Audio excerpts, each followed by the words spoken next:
अस्सलाम वालेकुम dear students. Thermodynamics का आज हमारा सेकंड लेक्चर है। आज के इस लेक्चर में जो दो मेन पॉइंट्स जिनको हमको डिस्कस करना है वो हैं थर्मल इक्विलिब्रियम और सेकंड पॉइंट है zeroth law of thermodynamics. Okay, तो चलिए आज के इस लेक्चर को शुरू करने से पहले कुछ इम्पॉर्टेंट टर्म्स जो हैं जो थर्मोडायनामिक्स के लिए ज़रूरी है, यानी इसको समझने के लिए पहले हम वो थोड़ा सा वो कुछ टर्म्स जो हैं वो पढ़ लेते हैं। देखिए, सबसे पहली जो चीज़ हमको पढ़ना है वो है थर्मोडायनामिक सिस्टम्स।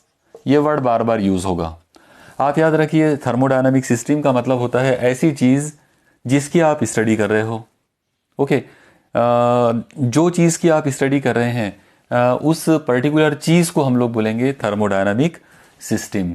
जैसे फॉर एग्ज़ाम्पल मान लो अगर आपने एक ऐसे बर्तन लिए और इस बर्तन में इस वेसल के अंदर आप पानी लो और इसको आप इस पानी को जो है आप गर्म करो और इसके मतलब चेंजेस जो है इसमें क्या क्या चेंजेस होते हैं गर्म करने से वो उनको नोट डाउन करो। तो अगर आप ये स्टडी कर रहे हो तो ये बर्तन और इसमें मौजूद ये पानी, इस चीज़ को हम लोग बोलेंगे थर्मोडायनामिक सिस्टम। ओके, ये हो गया पहला पॉइंट जो आपको देखना है। दूसरा जो पॉइंट हमको देखना है वो है थर्मोडायनामिक वेरिएबल्स। अब सवाल ये पैदा होता है कि वेरिएबल्स किसको बोलेंगे, तो बहुत ही आसान सी बात है। जब हम किसी सिस्टम की स्टडी करेंगे तो हम उसका प्रेशर नोट करेंगे, हम उसका वॉल्यूम नोट करेंगे, उसका टेम्परेचर नोट करेंगे, उसका मास मालूम करेंगे, उसमें उस सब्सटेंस के नंबर ऑफ मोल्स मालूम करेंगे, उसके अंदर एनर्जी मालूम करेंगे और बहुत सारी चीज़ें मालूम करेंगे। ओके, ये तमाम चीज़ें जो हम मालूम कर रहे हैं इस पर्टिकुलर सिस्टम की स्टडी करने के लिए, इनको बोलते हैं thermodynamic variables. Okay, thermodynamic variables का मतलब होता है pressure, volume, temperature, mass, number of moles, energy etcetera etcetera और बहुत सारी चीज़ें हैं। वो तमाम चीज़ें, वो तमाम फिजिकल क्वांटिटीज़ जिनकी वैल्यूज़ हम मालूम करते हैं या जिनकी हम स्टडी करते हैं, all of them are thermodynamic variables. तो उन सबको थर्मोडायनामिक वेरिएबल्स कहेंगे। ओके, ये हो गया थर्मोडायनामिक वेरिएबल का कंसेप्ट। अब यहाँ पर मैं एक बहुत ही ख़ास बात आपको बताना चाहूँगा और वो ये है कि अभी मैंने जो वेरिएबल्स आपके सामने लिखे थे, प्रेशर, वॉल्यूम वगैरह, इन सब को हम बोलते हैं मैक्रोस्कोपिक प्रॉपर्टीज़। आप याद रखिए, ये सब के सब जो हैं ये मैक्रोस्कोपिक प्रॉपर्टीज़ कहलाती है। मैक्रोस्कोपिक प्रॉपर्टी मतलब ऐसी प्रॉपर्टी जिनका ताल्लुक बड़े लेवल पर होता है। बड़े लेवल पर मतलब बड़ी क्वांटिटी में, ये सब बड़ी बड़ी क्वांटिटीज़ में पाई जाती हैं। आप याद रखना, दो वर्ड्स होते हैं जो हम बार बार यूज़ करते हैं, उनमें से एक वर्ड है माइक्रोस्कोपिक और एक है मैक्रोस्कोपिक। माइक्रोस्कोपिक का मतलब होता है बहुत ही बारीक, एकदम छोटे लेवल पर, एटॉमिक लेवल पर, मॉलिक्यूलर लेवल पर। हम लोगों ने इससे पहले माइक्रोस्कोपिक प्रॉपर्टीज़ की जब स्टडी किए थे तो वो चैप्टर था kinetic theory of gases. Kinetic theory of gases के अंदर हम लोगों ने माइक्रोस्कोपिक प्रॉपर्टीज़ पढ़े थे, लेकिन थर्मोडायनामिक्स के अंदर हम लोग मैक्रोस्कोपिक प्रॉपर्टीज़ के बारे में पढ़ेंगे। मैक्रोस्कोपिक प्रॉपर्टी मतलब किसी पर्टिकुलर सिस्टम की वो प्रॉपर्टीज़ जो एज ए होल बड़े लेवल पर जिनकी वैल्यू हम मालूम करते हैं, जिनको हम मॉलिक्यूलर या एटॉमिक लेवल तक हम नहीं जाते। ओके, माइक्रो के अंदर हम एटॉमिक लेवल तक, मॉलिक्यूलर लेवल तक, इवन न्यूक्लियर और एटॉमिक लेवल, न्यूक्लियर और इलेक्ट्रॉनिक लेवल तक भी चले जाते हैं। ओके, तो ये था मामला माइक्रोस्कोपिक और मैक्रोस्कोपिक का डिफरेंस। तो यहाँ पर आप याद रखेंगे कि थर्मोडायनामिक्स के अंदर जो थर्मोडायनामिक्स, ये जो हमारी ये जो साइंस है, इस पर्टिकुलर ब्रांच में हम लोग मैक्रोस्कोपिक प्रॉपर्टीज़ पढ़ने वाले हैं। ओके, चलो ये हो गई एक इम्पॉर्टेंट बात, इसको आप अपने दिमाग में रखिए। इसी तरीके से जब हम किसी थर्मोडायनामिक सिस्टम की स्टडी करेंगे, उसके वेरिएबल्स की स्टडी करेंगे, तब हमको उसके अंदर कुछ चेंजेस नज़र आएंगे। वो जो चेंजेस हमको मिलते हैं उन सबको बोलते हैं थर्मोडायनामिक प्रोसेसेस। ओके, उनको क्या बोलेंगे? Thermodynamic processes. तो थर्मोडायनामिक प्रोसेसेस का मतलब होता है वो तमाम चेंजेस जो पर्टिकुलरली किसी सिस्टम में होते हैं, और डेफिनेटली ये जो चेंजेस हैं ये ओनली ड्यू टू हीट होते हैं, यानी उसके लिए रिस्पॉन्सिबल जो है वो हीट है, और हीट की वजह से वो वेरिएबल चेंज होते हैं, और वो वेरिएबल का चेंज होना हीट की वजह से उसको हम बोलेंगे थर्मोडायनामिक प्रोसेसेस। और फिर उसी तरीके से एक और टर्म जो आपको आना चाहिए वो है थर्मोडायनामिक लॉज। तो थर्मोडायनामिक लॉज जो हैं उर्दू में हम उनको बोलेंगे थर्मोडायनामिक यानी हरहरकियाती कवानीन। ओके, एक बार इन अल्फाज को उर्दू में भी आप समझ लो। थर्मोडायनामिक सिस्टम का मतलब होता है हरहरकियाती निज़ाम। ओके, थर्मोडायनामिक वेरिएबल्स का मतलब होगा हरहरकियाती मुतगय्यरात। वेरिएबल्स जो है उनको मुतगय्यर को कहते हैं, यानी जो बदलने वाली चीज़ होती है उसको। ओके, थर्मोडायनामिक प्रोसेस का मतलब होता है हरहरकियाती आमाल। तो ये हरहरकियाती आमाल हैं। ओके, बहुत सारे आमाल हैं, हम सब डिटेल में देखने वाले हैं। उसके बाद चौथा पॉइंट है थर्मोडायनामिक लॉज यानी हरहरकियाती कवानीन। तो आप याद रखिए, ओवरऑल अगर आप पूरे थर्मोडायनामिक्स पर अगर आप नज़र डालेंगे तो आपको पता चलेगा कि ओवरऑल मिलाकर 4 ऐसे अलग अलग कवानीन होते हैं। थर्मोडायनामिक लॉज जो हैं वो 4 हैं पूरी दुनिया में, मतलब ओवरऑल पूरा थर्मोडायनामिक्स अगर हम स्टडी करें तो। और अगर हम सिर्फ अपना सिलेबस अगर देखें, मतलब क्लास 12 का नीट और JEE का सिलेबस, अगर हम सिर्फ इतना सिलेबस पे अगर हम नज़र डालेंगे तो हमको मालूम पड़ेगा कि देयर आर 3 लॉज। थर्मोडायनामिक्स के 3 ही लॉज हमारे सिलेबस में हैं। इनमें से हम पहले वाले को कहते हैं फर्स्ट लॉ, दूसरे वाले को कहते हैं सेकंड लॉ और तीसरे वाले को कहते हैं जीरोथ लॉ। याद रखो, जो थर्ड लॉ है उसको थर्ड लॉ नहीं बोलेंगे बल्कि उसको जीरोथ लॉ कहेंगे। तो इस तरीके से 3 अलग अलग लॉज हैं।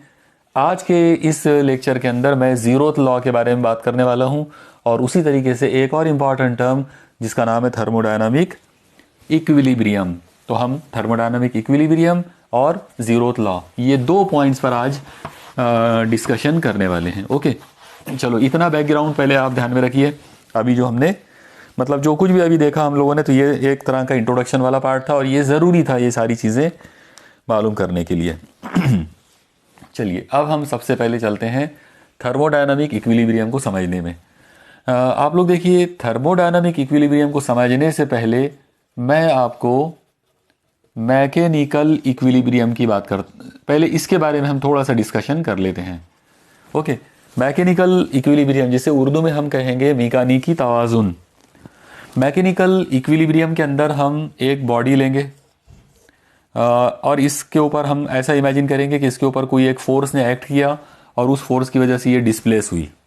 ओके, उसके अंदर कुछ तो भी ऐसा हटाव जो है वो पैदा हुआ। ये जो बॉडी है ये मैकेनिकल इक्विलिब्रियम में उस वक्त कही जाएगी जब इस पर एक्ट होने वाली जो नेट फोर्स है वो ज़ीरो हो।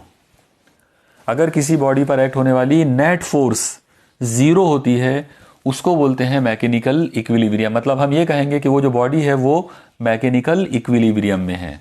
Okay, clear? हर चीज़ को बारीकी से ध्यान में रखो। यहाँ पर एक और बात ध्यान में रखना कि अगर नेट फोर्स अगर ज़ीरो है तो इसका मतलब जो उसके इस बॉडी का जो सेंटर ऑफ मास है, सेंटर ऑफ मास, उसका जो लीनियर एक्सेलरेशन होगा वो भी ज़ीरो आएगा, क्योंकि फोर्स का फॉर्मूला होता है मास इंटू एक्सेलरेशन। तो इसलिए सेंटर ऑफ मास का जो लीनियर एक्सेलरेशन है वो ज़ीरो होना चाहिए। तो ये दो बातें जिस पर्टिकुलर ऑब्जेक्ट में आपको नजर आएंगी, हम उस ऑब्जेक्ट के, उस बॉडी के बारे में ये बोलेंगे कि वो मैकेनिकल इक्विलिब्रियम में है। The body is said to be in mechanical equilibrium if the net force acting on it is zero and the net linear acceleration of its centre of mass is zero. Okay, ये था mechanical equilibrium का एक concept linear motion के लिए। Okay, मुझे उम्मीद है आपको ये समझ में आ गया होगा। अब हम एक काम करते हैं, सपोज करो आप कि हमारे पास एक ऐसी बॉडी है, मान लो इस तरह की एक बॉडी है। ओके, एक सॉलिड ऑब्जेक्ट है और वो इस पॉइंट पे लटका हुआ है, यानी किसी एक खीले वगैरह में यहाँ पे वो लटका हुआ है। अब आप एक काम करो कि ये वाले पॉइंट के ऊपर फोर्स अप्लाई करो। जब आप इस पर यहाँ फोर्स अप्लाई करेंगे तो ये ऐसे रोटेट हो जाएगा, ये ऐसे जाएगा, ऐसा घूमना शुरू कर देगा, इसके अंदर रोटेशन शुरू हो जाएगा। तो अगर ये बॉडी रोटेशनल मोशन में आ जाती है इस फोर्स से अप्लाई करने की वजह से, तो ऐसे टाइम पर हम फोर्स की बात नहीं करेंगे बल्कि हम लोग टॉर्क की बात करेंगे। और हम लोग यहाँ पर ये बोलेंगे कि अगर इस पर्टिकुलर ऑब्जेक्ट के ऊपर नेट टॉर्क अगर वो ज़ीरो आता है तो ये बॉडी मैकेनिकल इक्विलिब्रियम में मानी जाएगी। This particular object is said to be in mechanical equilibrium if net torque is zero. यानी ये जो बॉडी है ये मेकानिकी तवाजुन में होगा अगर इसके ऊपर अमल करने वाला गर्दिशा, ये जो टॉ जो है ये गर्दिशा बोलते हैं उर्दू में, तो नेट टॉर्क जो है वो ज़ीरो हो। और जाहिर है जब इसका नेट टॉर्क ज़ीरो आएगा तो साथ ही साथ यहाँ पर angular acceleration of centre of मास जो है वो ज़ीरो आएगा। तो ये दो बातें अगर आ जाती हैं तो हम बोलेंगे कि वो जो रोटेटिंग जो बॉडी है वो मैकेनिकल इक्विलिब्रियम में है। अगर ये दो बातें आती हैं, मतलब नेट फोर्स जीरो है और सेंटर ऑफ मास का लीनियर एक्सेलरेशन जीरो है, तो हम बोलेंगे कि ये पर्टिकुलर ऑब्जेक्ट जो है लीनियर मोशन में, ये मैकेनिकल इक्विलिब्रियम में है। ओके, मुझे उम्मीद है आपको ये पूरा डिस्कशन अभी तक समझ में आ गया होगा। अब मैं एक ख़ास काम की जो बात है वो मैं आपको बताना चाहूँगा। आप लोग एक चीज़ देखो कि मैकेनिकल इक्विलिब्रियम की जब हमने बात करें तो हमने यहाँ पे दो अलग अलग ऑब्जेक्ट नहीं लिए, दो अलग अलग जिस्म नहीं लिए, बल्कि एक ही जिस्म है। यहाँ पर भी ये एक ही जिस्म है, इसका भी किसी और के साथ मुकाबला नहीं करे। ये जो जिस्म है इसका भी किसी और के साथ में कोई मवाजना, कोई मुकाबला, कोई कंपैरिजन नहीं हुआ। हमने सिर्फ पर्टिकुलरली इस ऑब्जेक्ट के बारे में बोले कि ये मैकेनिकल इक्विलिब्रियम में है। जब इसकी बात आई तो हमने इसके भी बारे में ये बोले कि ये मैकेनिकल इक्विलिब्रियम में है। अगर ये दो बातें इसमें आती है तो ये दो बातें आती है तो ये बॉडी मैकेनिकल इक्विलिब्रियम में है, ये दो बातें आती है तो ये बॉडी मैकेनिकल इक्विलिब्रियम में है। ओके, अब जिस तरीके से हमने यहाँ पर सिर्फ एक बॉडी लिए, एक पर्टिकुलर सिस्टम लिए और उसको मैकेनिकल इक्विलिब्रियम में बताए, तो सेम ऐसे ही हम थर्मल इक्विलिब्रियम को भी समझ सकते हैं। ओके, तो सबसे पहले हम अब एक काम करेंगे, ये मैकेनिकल इक्विलिब्रियम को हटाकर यहाँ पर अब हम ले लेते हैं थर्मल इक्विलिब्रियम। अब उर्दू में हम इसे कहेंगे हरारती तवाज़ुन।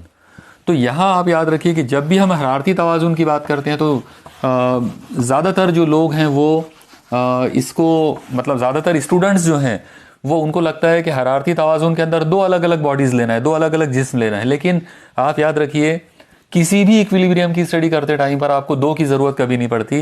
दो की ज़रूरत, दो को ले सकते हैं आप, लेकिन एक्चुअली फंडामेंटली अगर हम बात करें तो सिर्फ एक ही बॉडी को लेकर हम थर्मल इक्विलिब्रियम को भी समझ सकते हैं, जैसे हमने मैकेनिकल इक्विलिब्रियम को हमने समझा। ओके, अब देखिए मैं आपको थर्मल इक्विलिब्रियम का मेन जो कंसेप्ट है वो समझाता हूँ।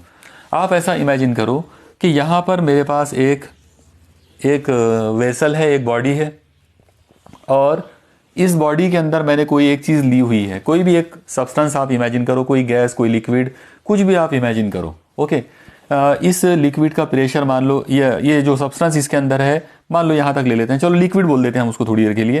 तो ये जो इसके अंदर जो लिक्विड है, मान लो उसका प्रेशर P है, उसका वॉल्यूम V है, उसका मास m है, उसमें नंबर ऑफ मोल्स n है, और भी आपको जो उसका टेम्परेचर जो है वो T है। ओके, अब आप एक काम करो कि कुछ ऐसा करो कि ये जो मैक्रोस्कोपी की जो प्रॉपर्टीज़ हैं ये बदलना नहीं चाहिए। ओके, ये चेंज नहीं होना चाहिए एक पर्टिकुलर स्पैन ऑफ टाइम के लिए। तो अगर इनको बदलना नहीं है तो हम इसका एक काम ये कर सकते हैं कि इसको हम इस तरीके से एक ऐसे चैम्बर में हम उसको बंद कर देंगे। इस तरह से एक चैम्बर लेंगे और ये चैम्बर के अंदर हम उसको बंद कर देंगे। अब आप देखो, थोड़ा सा गौर से पूरे हर चीज़ को आप बराबर ध्यान से देखो। ये जो मैंने ग्रीन कलर के अंदर जो चैम्बर के अंदर इसको मैंने बंद कर दिया हूँ, तो यहाँ आपको ये समझना है कि ये जो चैम्बर मैंने लिया है, ये चैम्बर एडियाबेटिक नेचर का है। एडियाबेटिक नेचर, एडियाबेटिक का मतलब होता है नॉन कंडक्टिंग, मतलब उसमें हीट एनर्जी का कंडक्शन नहीं होना चाहिए, हीट एनर्जी इधर से उधर नहीं जाना चाहिए, ना इसमें से हीट एनर्जी बाहर जाना, ना बाहर की हीट एनर्जी अंदर आना। ऐसे ये जो ऑब्जेक्ट रहेगा, ये जो इस तरह सा ये जो चीज़ रहेगी, ये जो दीवार या ये जो वेसल हमने लिए, इसको हम लोग बोलेंगे नॉन कंडक्टिंग या एडियाबेटिक। यहाँ पर आप एक और वर्ड इसके लिए यूज़ कर सकते हैं और वो वर्ड है इंस्यूलेटिंग। इंस्यूलेटिंग का मतलब भी वही होता है, ऐसी चीज़ जिसमें से हरारत यानी हीट एनर्जी जो है वो अंदर से बाहर ना जाए। तो अब आप सब गौर से देखो कि इस जगह पर यहाँ पर आपकी सिस्टम है और ये सराउंडिंग है। सराउंडिंग और सिस्टम के बीच में हीट एनर्जी का लेन देन नहीं है, क्योंकि बीच में जो सेपरेट ये जो वॉल यहाँ पर बनी हुई है, तो ये एडियाबेटिक या नॉन कंडक्टिंग या इंस्यूलेटिंग वॉल है। अगर ऐसा है तो फिर इस पर्टिकुलर सिस्टम के अंदर ना तो प्रेशर बदलेगा, ना वॉल्यूम बदलेगा, ना टेम्परेचर बदलेगा, ना मास बदलेगा, ना नंबर ऑफ मोल्स बदलेंगे। इनमें से कोई भी चीज़ बदलने वाली नहीं है। हम ये कहेंगे कि ये पर्टिकुलर सिस्टम थर्मल इक्विलिब्रियम में है। क्लियर? ये पॉइंट आप बहुत अच्छे से याद रखो। एनसीईआरटी की बुक के हिसाब से अगर आप पढ़ेंगे तो आपको यही कंसेप्ट मिलने वाला है। आया समझ में? यही मेन कंसेप्ट है थर्मल इक्विलिब्रियम का। सबसे मेन कंसेप्ट है कि अगर किसी सिस्टम का, अगर किसी निज़ाम का pressure, volume, temperature, mass, number of moles okay, इनमें से कोई भी ये जो मैक्रोस्कोपिक प्रॉपर्टीज हैं, अगर ये मैक्रोस्कोपिक प्रॉपर्टीज एक पर्टिकुलर स्पैन ऑफ टाइम के लिए, मतलब कोई थोड़े से वक्त के दौरान, थोड़ा सा या लंबे वक्त के दौरान अगर ये लोग बदलते नहीं हैं, अगर ये कांस्टेंट रहते हैं, मैक्रोस्कोपिक प्रॉपर्टीज अगर ये कांस्टेंट हो जाते हैं एक पर्टिकुलर स्पैन ऑफ टाइम के लिए, तो हम ये कहेंगे कि उस पर्टिकुलर स्पैन ऑफ टाइम के लिए ये सिस्टम थर्मल इक्विलिब्रियम में है। ओके, उर्दू में हम इसको इस तरह से कहेंगे कि कोई भी निज़ाम हरारती तवाज़ुन में उस वक्त होगा जब उसका दबाव, हजम, दर्जा हरारत, उसकी कमियत, उसमें नंबर ऑफ मोल्स, ये तमाम जो मैक्रोस्कोपिक प्रॉपर्टीज़ हैं ये सब के सब मुस्तकिल रहेंगे दिए हुए वक्त के दौरान। जो भी दौरानिया आपको दिया हुआ है, जो भी वक्फा आपको दिया हुआ है वक्त का, जितना भी छोटा हो, जितना भी लंबा हो, वो वक्त के दौरान अगर ये लोग किसी निज़ाम के ये वाली प्रॉपर्टीज़ जो हैं अगर ये कांस्टेंट रह जाती हैं कुछ वक्त के लिए, तो हम ये कहेंगे कि उतने वक्त के लिए ये पर्टिकुलर जो निज़ाम है, ये जो सिस्टम है, ये थर्मल इक्विलिब्रियम में है। ओके, ये है थर्मल इक्विलिब्रियम की तारीफ, ये उसकी कंडीशन है, ये उसकी डेफिनेशन है। ओके, तो चलिए एक लाइन में अगर हम इसकी डेफिनेशन की अगर बात करें तो इंग्लिश में इसकी डेफिनेशन कुछ इस तरह से होंगी कि if the macroscopic properties like pressure, volume, temperature, mass and number of moles of a particular system remains constant for a given span of time, during that span of time the system is said to be in thermal equilibrium. Okay, ये हो गया thermal equilibrium का English में definition. Urdu में अगर हम बात करें तो उर्दू में हम ऐसा बोलेंगे, अगर किसी निज़ाम की, हाँ यहाँ पर याद रखो कि ये जो वर्ड मैंने अभी आपको यूज़ किया मैक्रोस्कोपिक, तो उर्दू में इसके लिए जो वर्ड इस्तेमाल किया जाता वो है कला बीनी। ये वर्ड याद रखो, कला बीनी का मतलब होता है बड़े लेवल पर देखना, बड़ी चीज़ों के लिए ये वर्ड इस्तेमाल किया जाता है। आपको याद है, अगर ये डेफिनेटली आपको याद होगा, अगर हम माइक्रोस्कोपिक की अगर बात करेंगे तो उर्दू में हम इनके लिए खूर्द बीनी वर्ड इस्तेमाल करते हैं। खूर्द बीनी का मतलब होता है बहुत ही माइक्रो लेवल, बहुत ही छोटे लेवल पर। खूर्द का अपोजिट वर्ड कला है और कला का मतलब होता है बड़ा। ओके, तो यहाँ पर जिन खुसूसियात की हम बात कर रहे हैं, मतलब दबाव की, हजम की, दर्जे हरारत की, कमियत की, नंबर ऑफ मोल की, ये सब के सब माइक्रोस्कोपिक में आएंगे, मतलब कला बीनी खुसूसियात बोलेंगे इनको। ओके, तो अगर हम उर्दू में इसकी डेफिनेशन अगर बोलें तो उर्दू में इसकी तारीफ कुछ ऐसी होंगी कि अगर किसी निज़ाम की कला बीनी खुसूसियात, मसलन दबाव, हजम, दर्जे हरारत, कमियत, नंबर ऑफ मोल्स वगैरह वगैरह अगर मुस्तकिल रहते हैं दिए गए वक्फे के दौरान, तो उस दिए गए वक्फे में ये निज़ाम हरारती तवाज़ुन में होता है। ओके, ऐसा कहा जाता है कि वो जो निज़ाम है वो हरारती तवाज़ुन में होगा उस पर्टिकुलर दौरानिये के लिए, उस पर्टिकुलर ड्यूरेशन के लिए। ओके, ये है डेफिनेशन थर्मल इक्विलिब्रियम की। ओके, अब यहाँ पर मैं थोड़ा सा इस डिस्कशन को और आगे बढ़ाना चाहूँगा ताकि इससे रिलेटेड अगर कोई JEE या नीट वगैरह से रिलेटेड अगर कुछ सवालात अगर बने तो वो भी आपको आना चाहिए और आपको उसमें किसी तरह का कोई कन्फ्यूजन नहीं होना चाहिए। ओके, चलिए मैं अब आप लोगों का एक बहुत बड़ा कन्फ्यूजन जो है वो अगले पॉइंट में मैं दूर करने वाला हूँ। आप सब गौर से देखिए, सपोज करो कि यहाँ पर आपने एक सिस्टम लिए, इसमें प्रेशर है P1, वॉल्यूम है V1, टेम्परेचर है T1। ओके, चलो ये तीन ही लोग ले लेते हैं, मास वगैरह नहीं भी लिए तो चलता। ओके, और अब हम एक काम करते हैं, यहाँ पर हम एक दूसरी सिस्टम ले लेते हैं इसके बाजू में। सपोज करो इसका प्रेशर P2, इसका वॉल्यूम V2, इसका टेम्परेचर T2 है।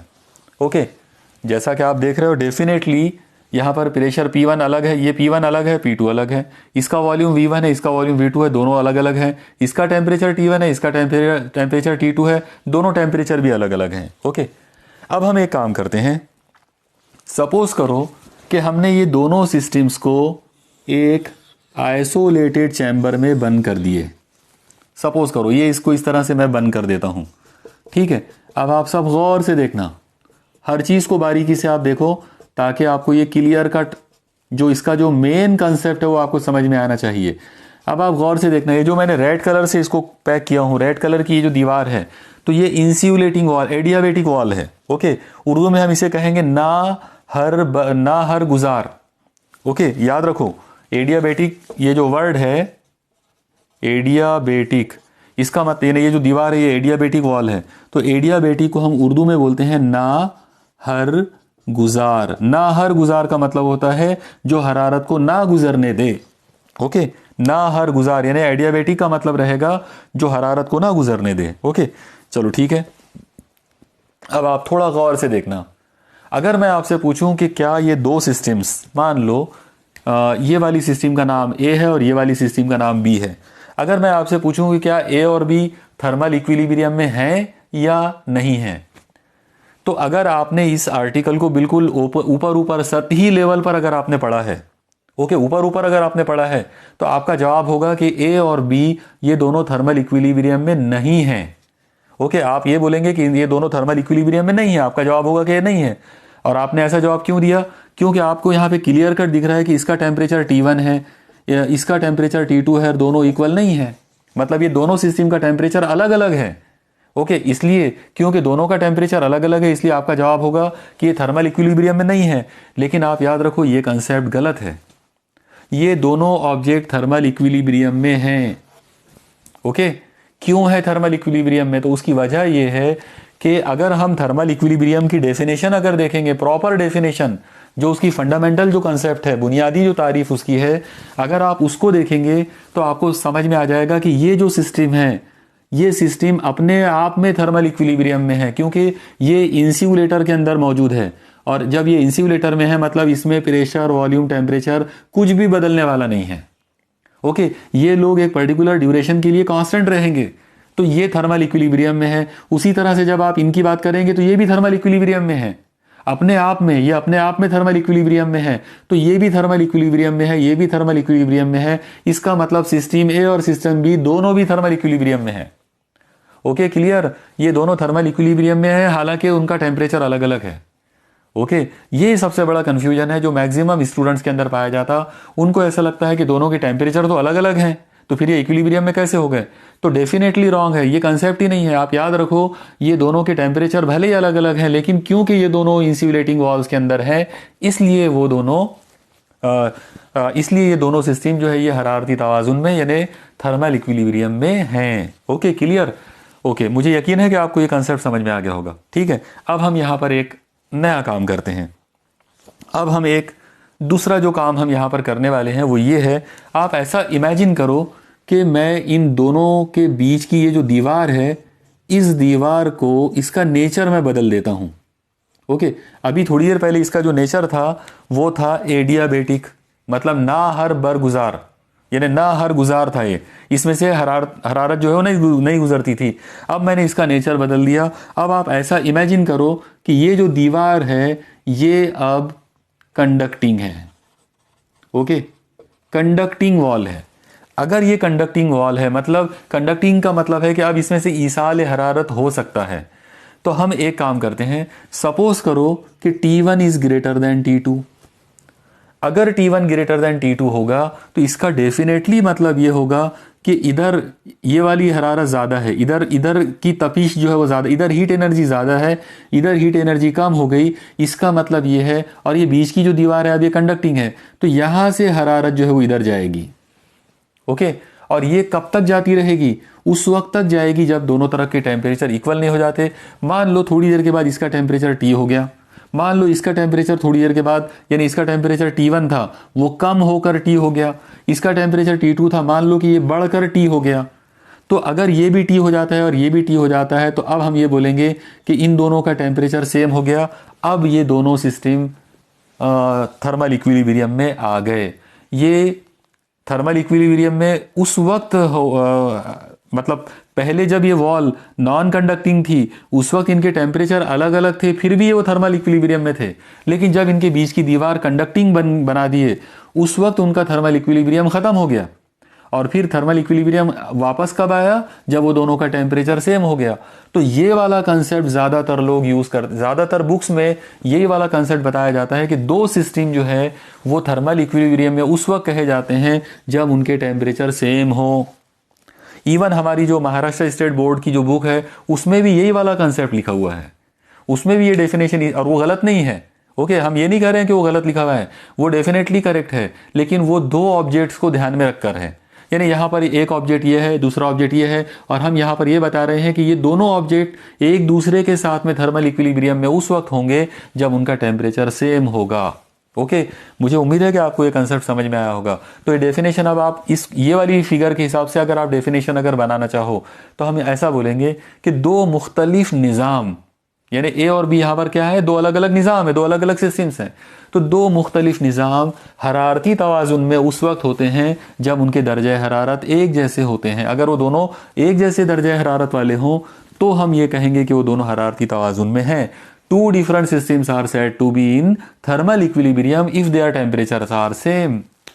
लेकिन याद रखो इसमें कंडीशन है, दोनों सिस्टम्स के बीच में जो वॉल है वो कंडक्टिंग होना चाहिए। अगर वो कंडक्टिंग वॉल है तभी ये डेफिनेशन लागू होंगी, तभी उनके टेम्परेचर्स इक्वल होंगे। अगर बीच की दीवार नॉन कंडक्टिंग है तो फिर कोई ज़रूरी नहीं है कि इसका टेम्परेचर उसका टेम्परेचर सेम हो। अलग अलग अगर टेम्परेचर होंगे तो भी वो अपने अपनी जगह पर थर्मल इक्विलिब्रियम में होंगे, क्योंकि उन दोनों के टेम्परेचर्स अपने अपनी जगह पर रहते हुए बदलेंगे नहीं। क्लियर? अगर किसी सिस्टम का टेम्परेचर, उसका वॉल्यूम, उसका प्रेशर अपने आप में रहते हुए अगर वो चेंज नहीं होता है, बदलता नहीं है, कांस्टेंट रहता है, तो वो थर्मल इक्विलिब्रियम में होगा, चाहे वो कोई दूसरी ऑब्जेक्ट उसके रेफरेंस में हो या ना हो। ओके, तो ये था थर्मल इक्विलिब्रियम का मेन कंसेप्ट। अब यहाँ पर मैं थोड़ा सा एक और पॉइंट आपको क्लियर कर देना चाहूँगा। आप लोग देखो, तमाम एक चीज़ देखो, मैंने अभी शुरू में आपको बताया कि थर्मोडायनामिक में जिस ऑब्जेक्ट की हम स्टडी करते हैं उसे सिस्टम कहते हैं। सिस्टम तीन तरह के होते हैं।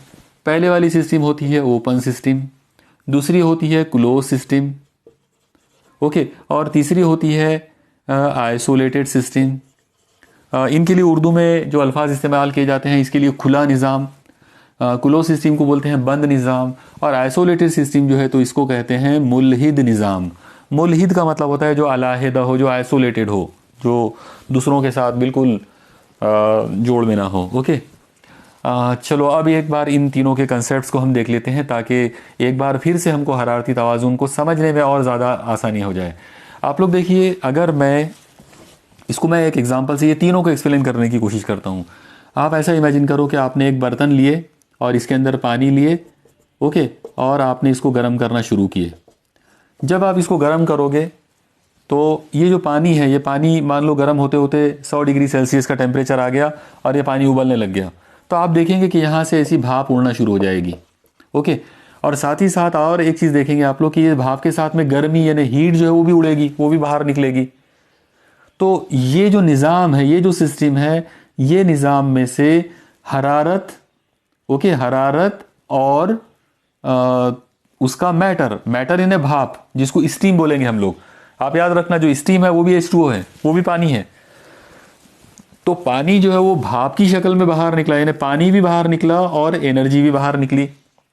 पानी जो है उसे हम कहेंगे मादा, और जो हरारत उसमें से निकली उसको हम बोलेंगे तवानाई। तो ये एक ऐसा निज़ाम है, एक ऐसा सिस्टम है जिसमें से मादा और तवानाई दोनों निकलकर सराउंडिंग में चले गए।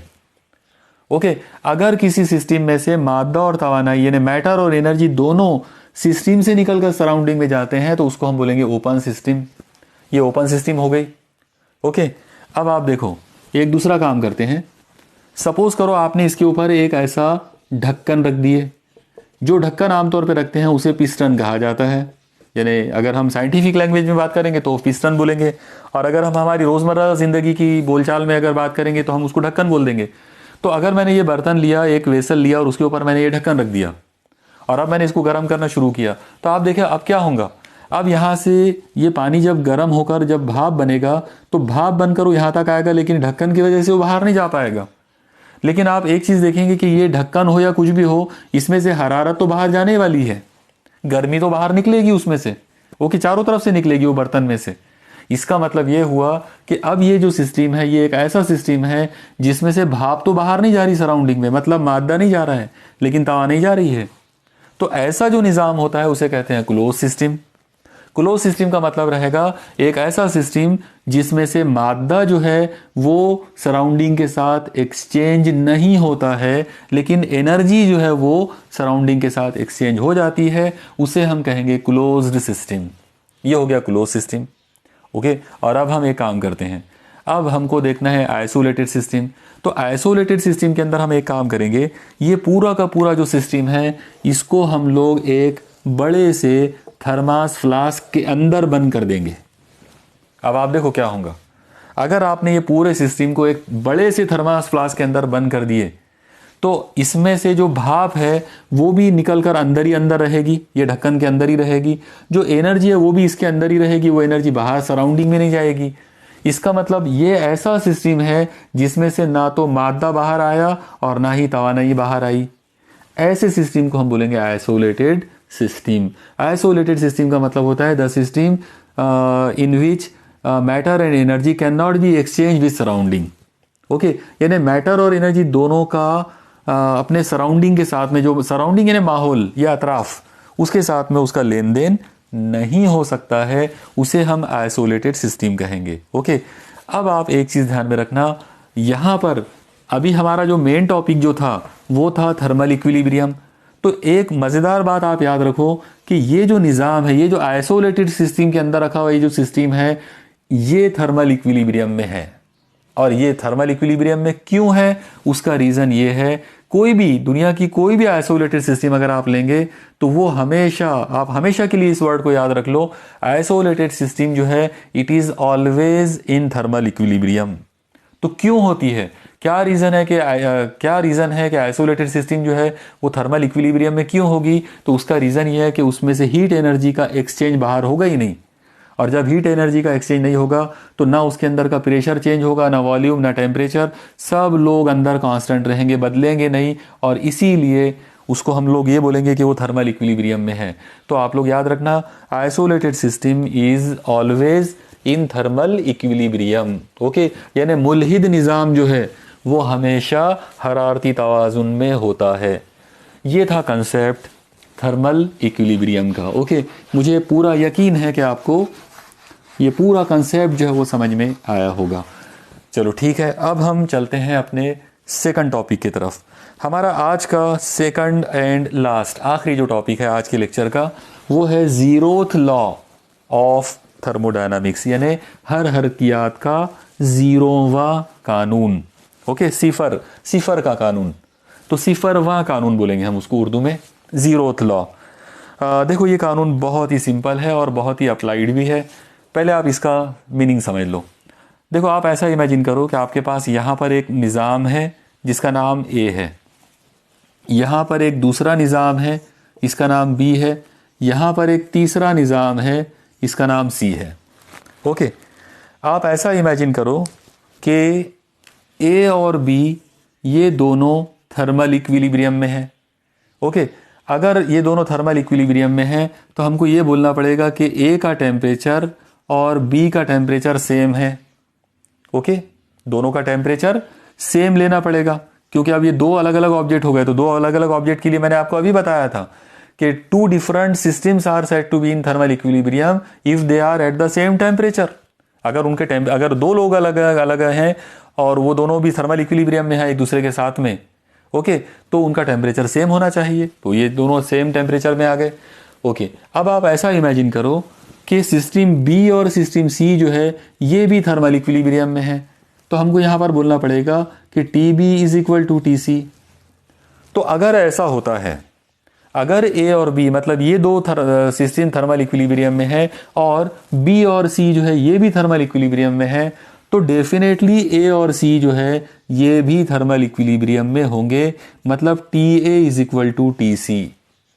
ये वाला जो कंसेप्ट है इसे कहते हैं zeroth law of thermodynamics. Zeroth law of thermodynamics का जो मेन कंसेप्ट है वो बस ये फिगर में दिख रहा है। जो कुछ भी ये फिगर में आपको दिख रहा है वो ज़ीरोथ लॉ है। ओके, क्या है ज़ीरोथ लॉ? बहुत आसान है। अगर कोई दो निज़ाम हरारती तवाज़ुन में हो और अगर कोई दूसरे दो निज़ाम हरारती तवाज़ुन में हो तो पहला निज़ाम और तीसरा निज़ाम एक दूसरे के साथ हरारती तवाज़ुन में होते हैं। ओके, एकदम आसान सी बात है। एक बार फिर से आप लोग देखो कि अगर ए और बी एक दूसरे के साथ हरारती तवाज़ुन में हो और बी और सी हरारती तवाज़ुन में हो तो फिर ए और सी भी हरारती तवाज़ुन में होंगे, होते ही हैं। ओके, ये है जीरोथ लॉ ऑफ थर्मोडायनामिक्स। एक काम करते हैं, इसी चीज़ को मैं आपको थोड़ा सा और एक और एग्जांपल के ज़रिए मैं इसको एक्सप्लेन करने की कोशिश करता हूँ। देखो, आप लोग ऐसा इमेजिन करो कि आपने यहाँ पर दो सिस्टम्स लिए। मान लो इस तरीके से हमने दो अलग अलग सिस्टम्स लिए, ए और बी। ओके, और इन दोनों के बीच में यहाँ पर ये एक एडियाबेटिक वॉल है। एडियाबेटिक वॉल अभी मैंने कुछ देर पहले भी आपको बताया था, नॉन कंडक्टिंग वॉल है। ओके, अगर ये नॉन कंडक्टिंग वॉल है और ये मतलब इसमें से हरारत ना इधर जाएगी ना इसमें से हीट इधर आएगी, हीट एनर्जी का एक्सचेंज नहीं होगा, इसका मतलब ये हुआ कि ये अपने आप में हरारती तवाज़ुन में होगा, ये अपने आप में हरारती तवाज़ुन में होगा। ओके, अब एक काम करते हैं, सपोज करो कि इसके ऊपर यहाँ पर मैं एक और सिस्टम ले लेता हूँ, और अब यहाँ पर जो सिस्टम मैंने लिया तो वो सिस्टम के अंदर ये बीच में ये जो वॉल है, तो मान लो कि ये वॉल कंडक्टिंग वॉल है। एक काम करते हैं, इसको मैं रेड कलर से दिखा देता हूँ, यानी रेड कलर वाली जो वॉल है तो ये कंडक्टिंग वॉल है। चलो एक काम करते हैं, मैं यहाँ लिख देता हूँ, ये कंडक्टिंग वॉल है और ये नॉन कंडक्टिंग वॉल है, यानी ये नॉन कंडक्टिंग है। तो अब आप एक चीज़ देखो, एक मज़ेदार बात देखो क्या होगी। ये कंडक्टिंग वॉल है और ये सिस्टम का नाम सी रख देते हैं। तो इसमें एक मज़ेदार बात क्या होगी कि इन दो के बीच में हरारत का यानी हीट एनर्जी का एक्सचेंज होगा। ओके, मान लो इसका टेम्परेचर TA है, इसका टेम्परेचर TB है, इसका टेम्परेचर TC है। तो होगा क्या कि ये दोनों एक दूसरे से इक्वल होए तक, जब तक इन दोनों के टेम्परेचर इक्वल नहीं हो जाते, ये कंडक्टिंग वॉल में से हरारत या तो यहाँ से यहाँ जाएगी, नहीं तो यहाँ से यहाँ आएगी। ओके, अगर मान लो ये टेम्परेचर बड़ा है और ये टेम्परेचर कम है तो यहाँ से हरारत इधर जाएगी, हीट एनर्जी जो है इसमें से निकल के इसमें जाएगी। अगर ये टेम्परेचर ज़्यादा है और इसका टेम्परेचर कम है तो इसमें से हरारत इसमें आएगी। ओके, और ये आना जाना कब तक चलेगा?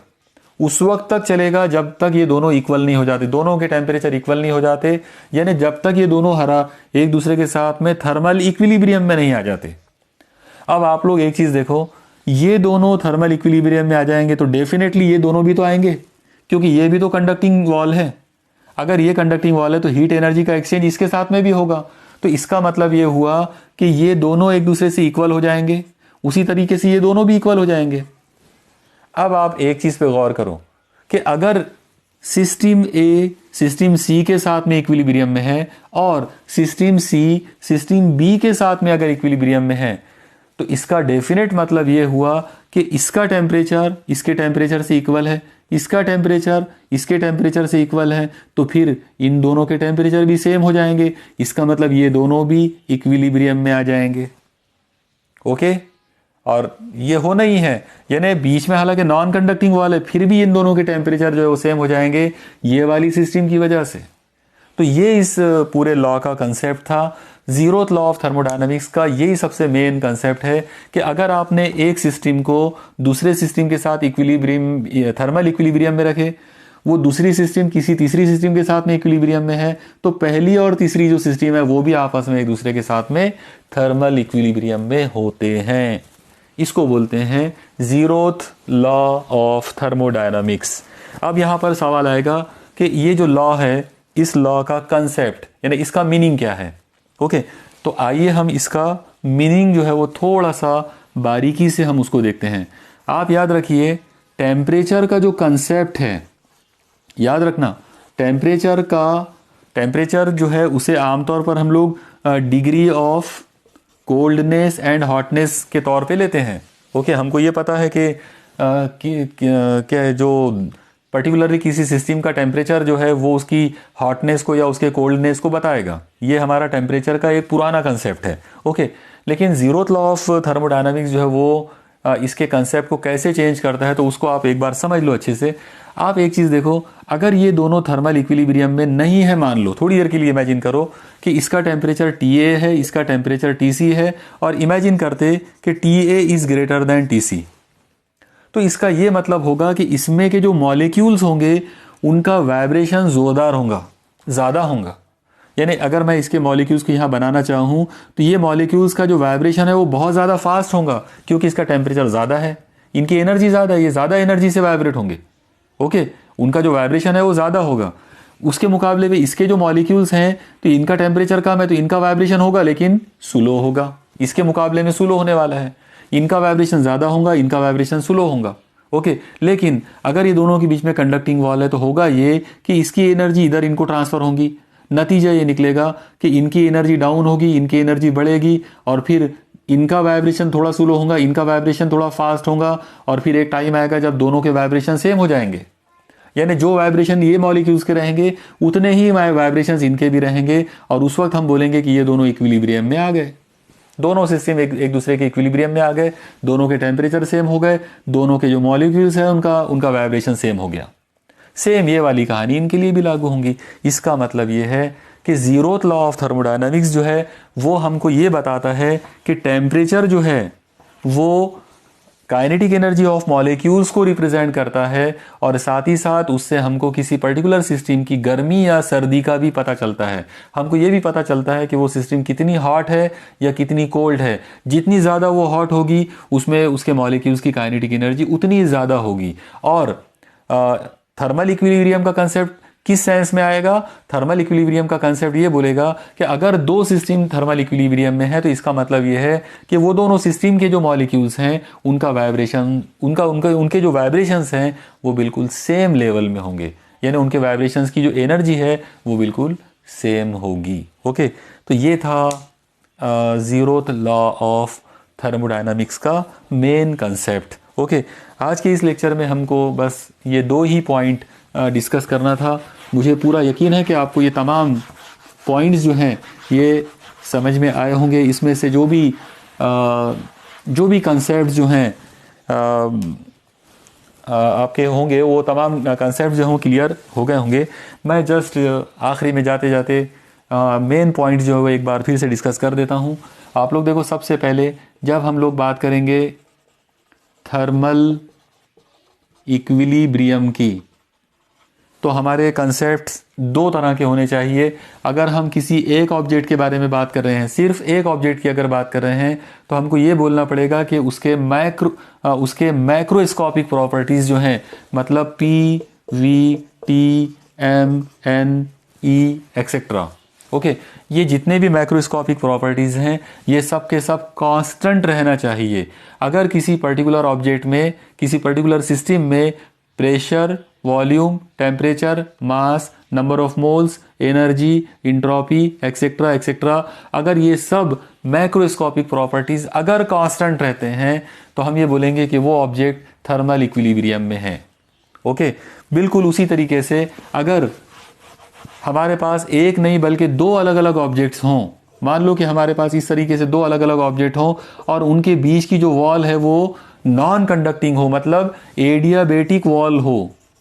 अगर उनके बीच में एडियाबेटिक वॉल हो, मतलब हीट एनर्जी का एक्सचेंज नहीं होता हो, तो भी हम ये कहेंगे कि वो दोनों थर्मल इक्विलिब्रियम में है, क्योंकि फिर एडियाबेटिक वॉल होने की वजह से उन दोनों के अंदर हीट एनर्जी का ना तो एक्सचेंज होगा और ना ही उनकी मैक्रोस्कोपिक प्रॉपर्टीज चेंज होंगी, वो कांस्टेंट रहेगी during a particular duration of time. इसलिए वो दोनों भी थर्मल इक्विलिब्रियम में रहेंगे। ओके, और फिर इसके बाद थर्मल इक्विलिब्रियम का लास्ट और जो सबसे फेमस जो कंसेप्ट है उसके ऊपर आते हैं कि दो अलग अलग ऑब्जेक्ट हैं, दो अलग अलग सिस्टम्स हैं ए और बी, वो दोनों का जो टेम्परेचर है अगर वो दोनों के टेम्परेचर सेम है तो फिर वो भी थर्मल इक्विलिब्रियम में है। और ये सबसे ज़्यादा फेमस कंसेप्ट होता है। और जैसा मैंने आपको बताया कि हमारे मतलब महाराष्ट्र स्टेट बोर्ड की जो बुक है उस बुक में यही वाले कंसेप्ट को यूज़ किया गया है कि दो अलग अलग सिस्टम्स जो हैं वो थर्मल इक्विलिब्रियम में उस वक्त होते हैं जब उनके टेम्परेचर्स सेम होते हैं।